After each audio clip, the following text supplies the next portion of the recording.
Hello, hello, hello! Welcome to the channel. If you've not been here before, welcome. Oh, look at this, I didn't know I had that. So this is my house. I'm doing some renovations at the house. So we bought this house in Brisbane, Australia. It was a complete wreck when we bought it. So we've been working this past 9 months on it, getting it all done. I've never shown you that before, but yeah, that was good. We saw a thing on Instagram. Basically, it's just MDF, cut to the shape. And then underneath, I've put like battens, you know, angles, and then stuck the LED to it. Oh, sneaky, sneaky. Yeah, well, this is going to be a little downstairs bedroom. So I'm just trying to sort out the little ensuite now at the minute. The missus has picked these tiles. We've got all that done, but that's not what I want to show you today. I want to show you my hallway. This is my hallway. As you can see.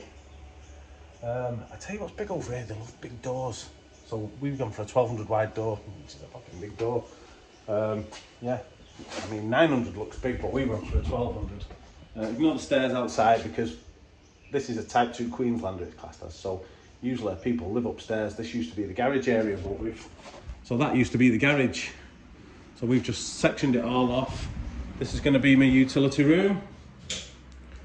So I've just done the IKEA hack. I think I've shown you with the doors on that one. I've taken them off because they're all outside now. So I've got them all prepped. Just made the MDF doors. All nice sanded, ready to get the first undercoat on them. But yeah, I've been today because we want to have the herringbone flooring. So this is what this video is going to be about. I'm going to show you how we go about sticking it down. So I'm just getting the old multi-tool ready. My friend's got a Robertson jam saw, and they are brilliant, but I just can't bring myself to pay $400 for them at the minute. Basically what you do is you just set the height of your flooring and it undercuts for you underneath the floors. So on this kind of job it'd have been perfect because you just whiz around with it and it's brilliant. It's like a circular saw that's on its side, but you can get really close to the floor with it. So yeah, so I've got this flooring, leaves coming in. So I set this door the other week when I was doing my work. So I've got a nice finish there. I have to give it a vacuum in a minute, get all the shit gone. So this is glue down parquet floor. So it's just under the threshold there. Nice. So obviously I've not put any skirting boards on yet because I'm going to do that. So the first job for me to do is to go around today and undercut all of these. That's going to be a little gym. She wants it as a gym, which I think is a fucking big room to have as a gym. I'll never see him, fucking lazy bastard. But yeah, so she wants it as a gym. And then we're going to do the same in this. This is just like the utility room, so which is why we've gone for the engineered floor. We could have gone for like a hybrid, but we just want it to be nice. I mean, if you get a water leak, you get a water leak, don't you? That's what insurance is for. So yeah, so with this flooring, it's like, I don't know if you've ever done herringbone flooring, but it's a bit of a ball ache. Usually you get a pack A and a pack B, and what it is, the difference is them. You've got tongue and groove on each plank. So as you can see on that one, and then on the opposing plank, it's the opposite. So you've got the male side there, and on this one, you've got the male side there. So you get half and half in a pack. So you go like so, half and half in a pack. And the idea is, you do this.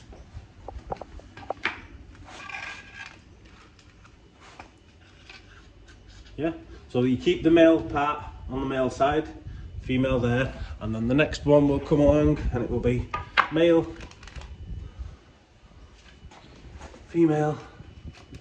And this is what I want to show you because there's a way that you actually set it up so you get your triangle. Obviously I'm going to use this wall as a straight wall because I've got 3 and it's easy. I can strike a line through the doorways, which will help me a little bit just to get measurements off, but I want to carry it through because that's the door is actually on the far side. So I want to carry it through to at least the centre. That way, I'm having rubber matting in there, so I'll carry a bit further. Decisions. Usually you carry about halfway in between your threshold.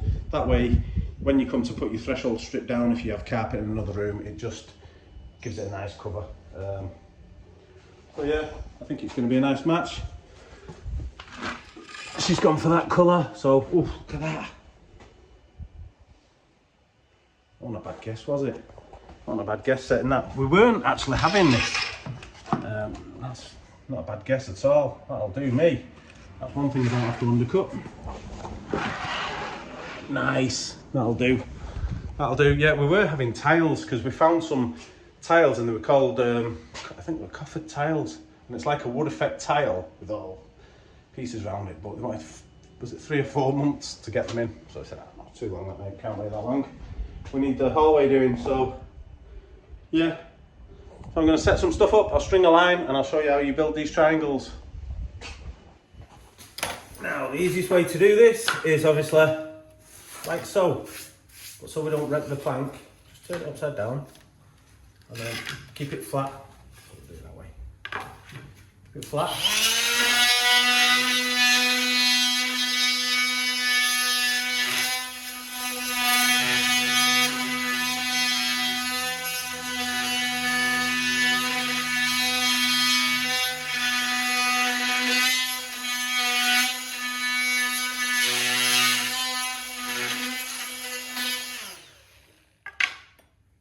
One side done.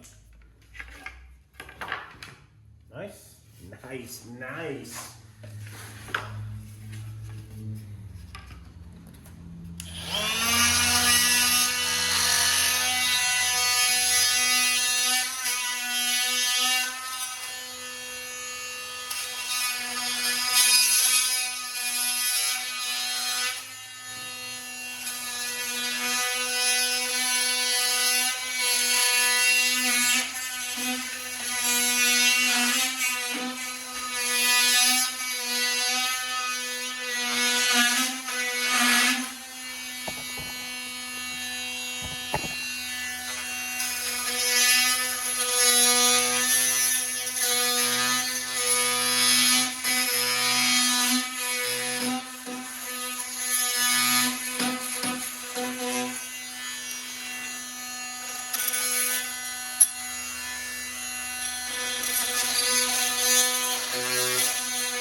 Obviously I don't want to take all of that out, so I'm just going to get a chisel quickly and give that little split down side. It might actually break it out, I'm not sure, but 2 seconds.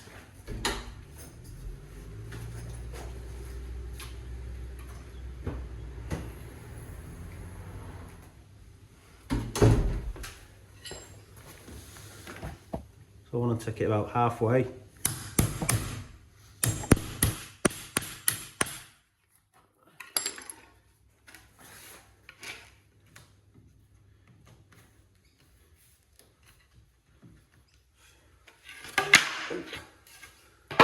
What I have to do is, because I've done flooring, it's probably, there we go.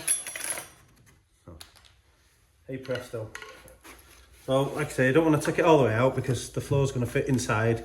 I'll just fill that patch up when I've put the threshold strip. So usually it's about 10-15 mil what you bring it into the doorway.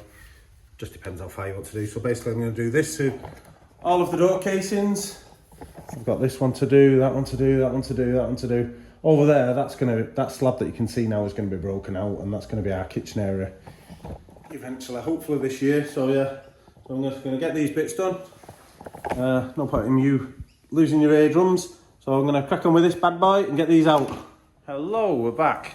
Right, so I've actually decided to string a line down the centre of the corridor. The door is like 40 mil wider on the right hand side, so when it's closed, you see the strip at the side, it's 40 mil. But when you look down the corridor, you don't really notice it as bad. So I've decided to string down the centre of the corridor. So there's my centre line. Give you a quick what it looks like. Yeah, so you can't really notice it. It's very minute, you don't notice it as much. So what you need to do with the floor is the point, I'm starting it like this. You could start it so the points was there if you wanted to, so I want to start it so the chevrons are in the middle. That way I've only got my cuts off to one side. So that's where I'm going to start it. So what you need to find is on your points, it needs to marry up with this line all the way through. So that'll give you your line. So you've got your floor straight. That's how you know it's going to be straight. And then what you do to start is you need to make a triangle. So what I've done is I've measured off the back wall.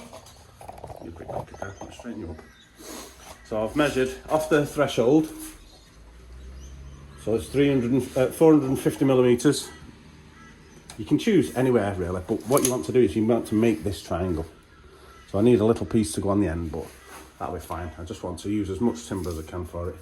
So 450, and then you transfer it across 450, and then you strike a line. So what I'm going to do now is I'm going to cut that line off, and then when I push that back, that'll go against the door threshold. Well, obviously you've got to leave your expansion gap.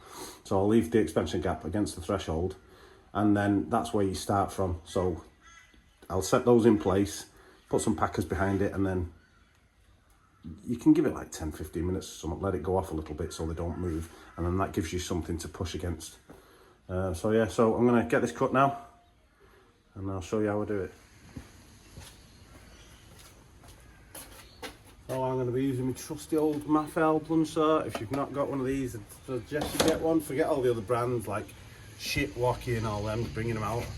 This is the best one you can get, and if you're going to spend some money, buy the best tool. I'll show you why it's so good. Look, just a quick demonstration. If I want to change the blade on this, push a button, lift it up, hey presto, the Allen key's on the back there. It locks the blade for you, so you can just tighten it, and then you push it back together. That's it, done. That's how you change your blade. I challenge any of the others to do it faster. Right, yeah. Bit of an expensive saw, but it's worth it in the long run. So we're at 15 mil, so I'm going to set this to 17, get a little bit of a cut. And with this saw as well, what you can do is called scoring function. So you switch a little switch at the back there, and it'll put a light score on.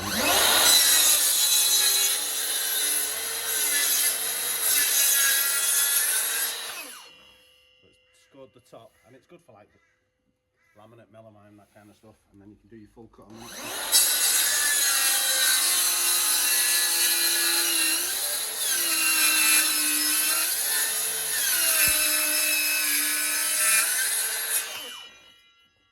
There we go.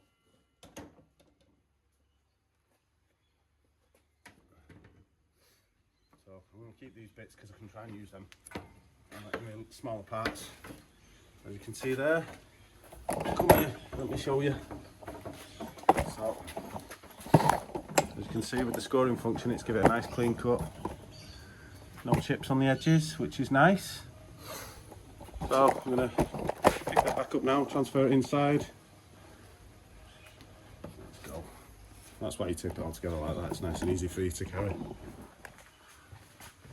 Pardon all the rubbish. As I say, we're renovating, we've got nowhere to store all my crap.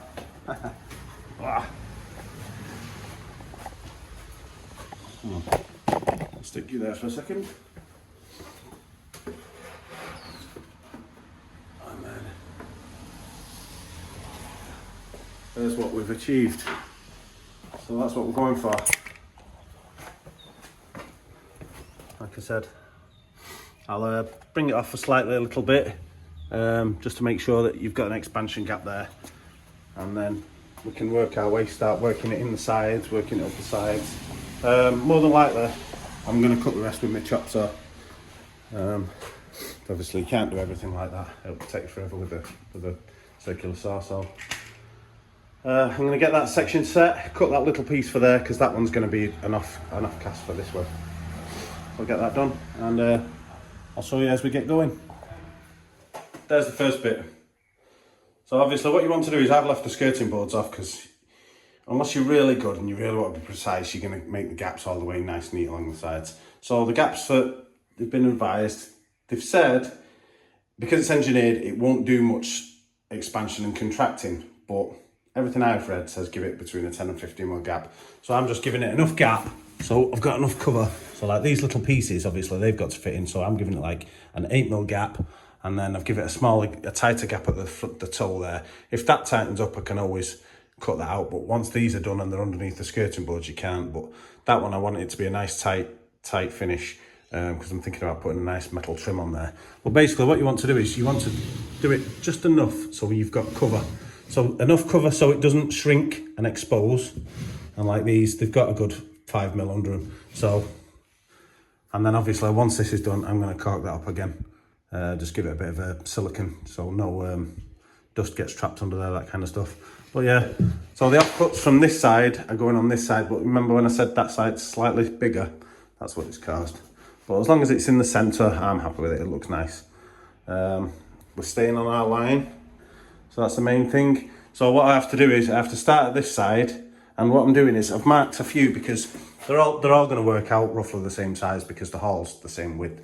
So I'm going to cut a few for that side, then can put it in, put that one in, put the next one in, put the next one in, do it in rows. Try and do it in rows, that way you don't get lost with it. They were the main tricky bits to get those little bits done, but it's quite straightforward. Once you get going, you get the hang of it, but yeah. The glue is like treacle. It's the first time I've ever done this floor, I'll be straight with you. I've done a lot of like click floors and stuff, but this, it's like absolute treacle. It's not bad to spread, but it's very, very, very thick. And what I'm using 3.2 notch trowel. So the manufacturer's advised use anything between 3 and 5. So when I went to Bunnings, they only had a 3.2 or a 6. So I've gone with 3.2. And it's sticking it nice and solid. I mean, that is solid already. It is good stuff. And I'm using the Seeker solvent-free wood floor adhesive. They do one that is with solvent in it. It was an extra $40, and I thought, well, I'd rather not kill myself with solvents because they give you headaches if you use them too long and everything. Horrible. So yeah, I'm going to crack on with this. I'm going to run these in now. I'll give you a quick show of how they go in.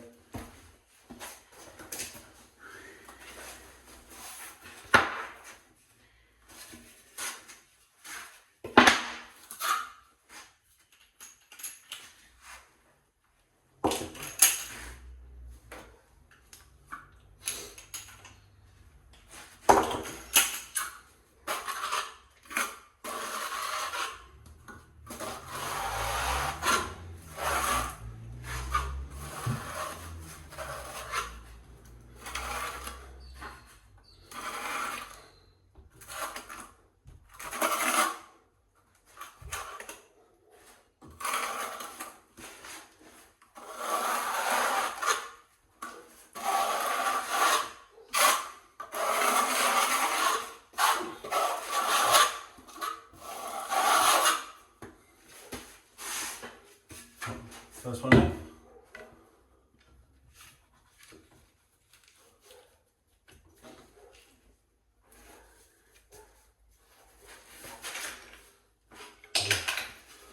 This one.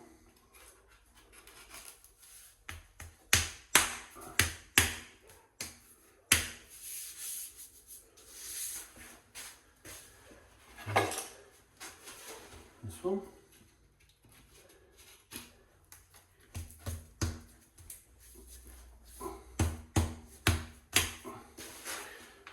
Last one, obviously I need to cut that side, so same again, just make sure those cuts, but I'm going to put a couple more in this side, get all these cuts done, so I'll mark them all the same. And then all the off cuts off that side I use for filling in those small sections.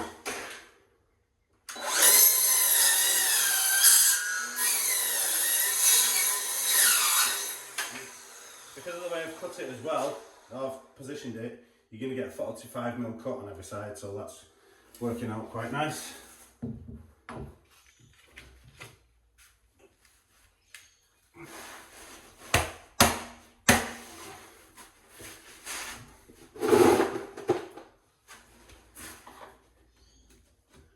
Put a few packers in, it just gives you a bit of a hold there.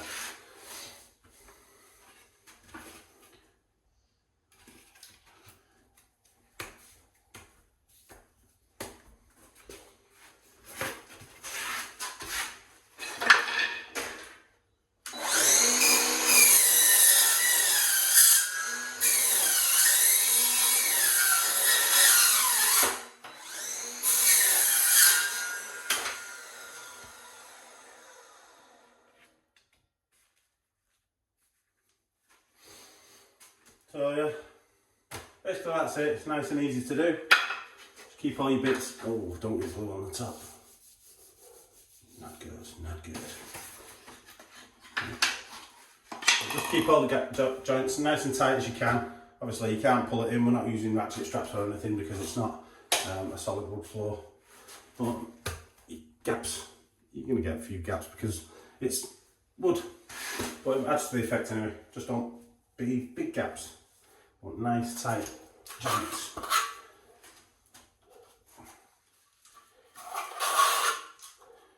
As for charging for this, I don't know what you charge for it.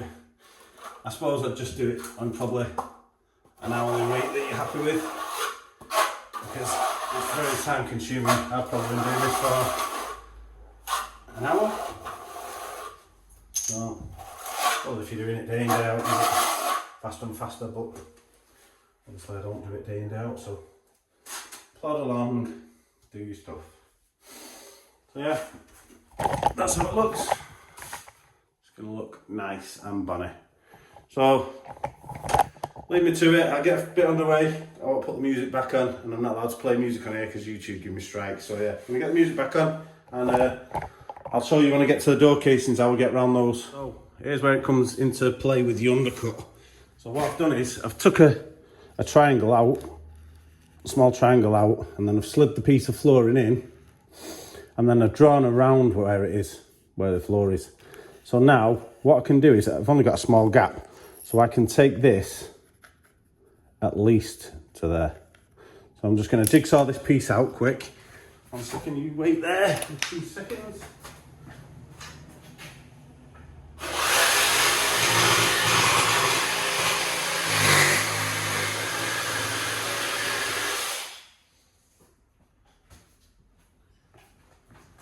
I'm back. So, jigsawed that piece out, and then when you slide this piece in, you should have a nice fit.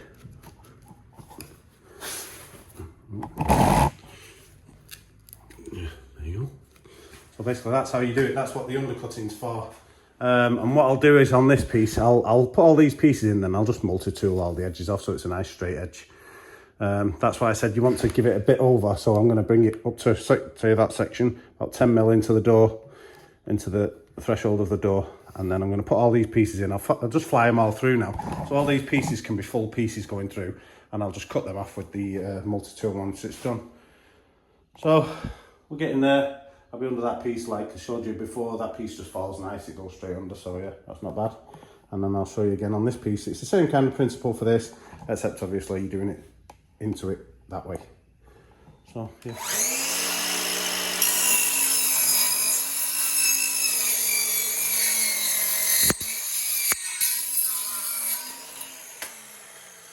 With this as well, when you cut it, because it's, if you look, it's engineered, so it's like plywood.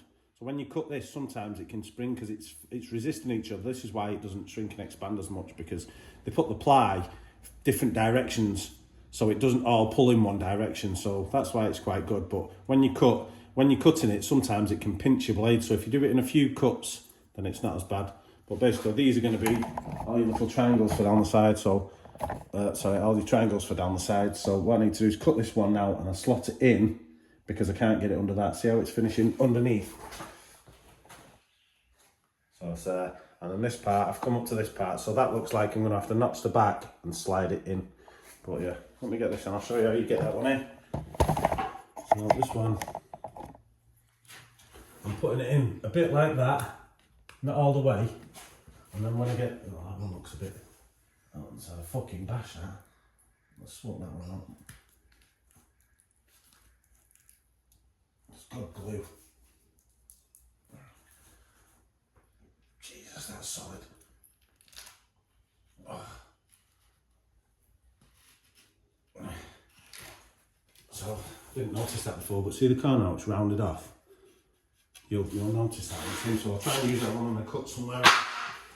Just keep an eye on the pieces as you put them in, because you don't want shit ones. Do it once, do it right.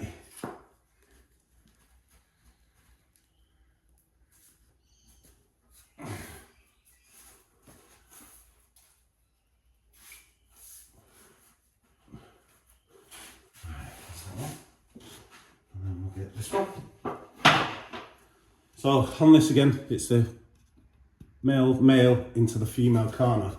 But what I'll try and do is with this, oh, in fact I need to trim that 1 second. So the best way to mark these, I find, is to send the piece under, and then you mark the back corner here. That will give you that back edge. So mark it just flush with the front edge. So I've got my mark there, mark with the front edge.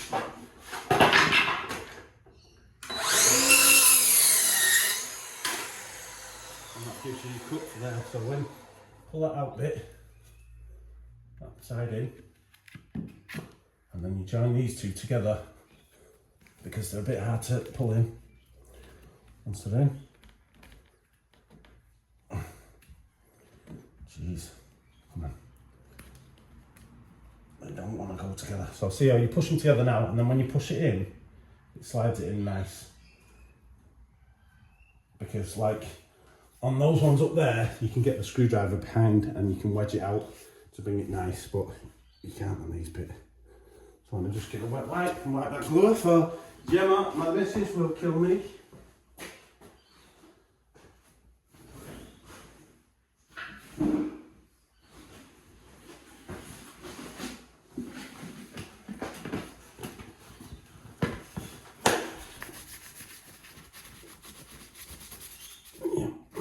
Oh, good as gold. Good as gold. Next piece. In. Now, what you can do with these, people get a rubber mallet and just give it a couple of taps in. They're going in nice and tight as they are, so I don't want to use one because it might knock them and push them all over the place, which you don't want to do. Just get nice and tight. There we go, keep going at that. Another one cut for there. And then we need the side of this one now. So because we've got this cut, sorry, I turned you off by accident. Anyway, there we go. There's the piece. So when I tuck it in, you want to slide it in that way, same as we did the other side. You got a bit of glue on the place, but easy to clean.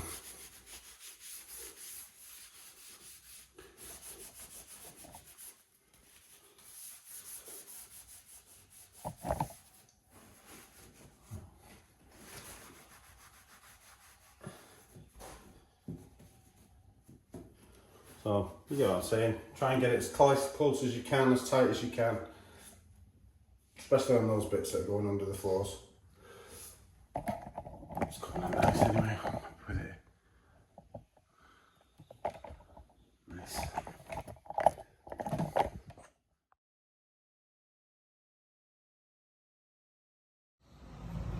So, there we go. All weighed in. Can't do that because, like I said, that concrete slab's going to be broke out, so I'm going to finish it there, and then when we do our step down in, I'll finish it off where the step's going to be. Don't want to waste packs. Same with these pieces. I'm going to leave those pieces out for now because I've got the utility room to do, and I've got 2, 4, 6, 8, 9 packs, so it's like 0.7 in a pack. So we did over order, so I'm hoping that there's enough gear there. You just can't tell, you know, with the cuts, because you don't account for these little slice cuts there. Like I've got a load of pieces there that I've had to use just to do that side. So hopefully those pieces can get used up at this side here. That's why I don't want to do all the little triangle cuts, because I might be wasting full planks up for that. If you're going into other rooms, that's what you should be doing as well. So if you want to go in another room and you're finishing that room, do that and then clean it off. So like this stuff's quite good, so I'm going to get it in quick before it cures. But if you want to transfer into another room, that's the best way to do it. Just clean your adhesive off at the doors and then you can carry on with all the rest of the stuff. I'm going to fire this across now. So I'm going to start there, take that piece in, do the top part, and then I'm going to bring it down and then obviously switch back into that. I'm only going to go up to the feet so far. That's going to have skirting board across the top. So yeah, that's the thing. I'm going to go and get my packs ready, but it's a lovely floor. I don't think it looks grey on the picture, but it's not. It's light oak. Yeah, that's good. That's good. So, I'm going to get stuck into that, get this bit done. Hopefully get it done tonight. Carpet's coming tomorrow. Oh, good. That's as far as I got. I've got a few little triangles to put in there. It's looking good. Obviously I can't do that bit, like I said. I'm waiting for that till we take the slab out. I'm going to put a few pieces in there, straighten it off. Room's ready for the carpet tomorrow, but that's the finished article. A few little triangles there, and then I cut that straight to the line. And then tomorrow the skirting boards can go on. Yep. So there you have it. That's how you do herringbone flooring. But that glue, I tell you what, don't let that go off because it's an absolute nightmare trying to get it up. Yeah, skirting boards. Looking good. Thanks for watching. Good luck with your herringbone. And go and subscribe. See what else we can do together. You happy with it? Yeah. Yeah. No. See you later, people.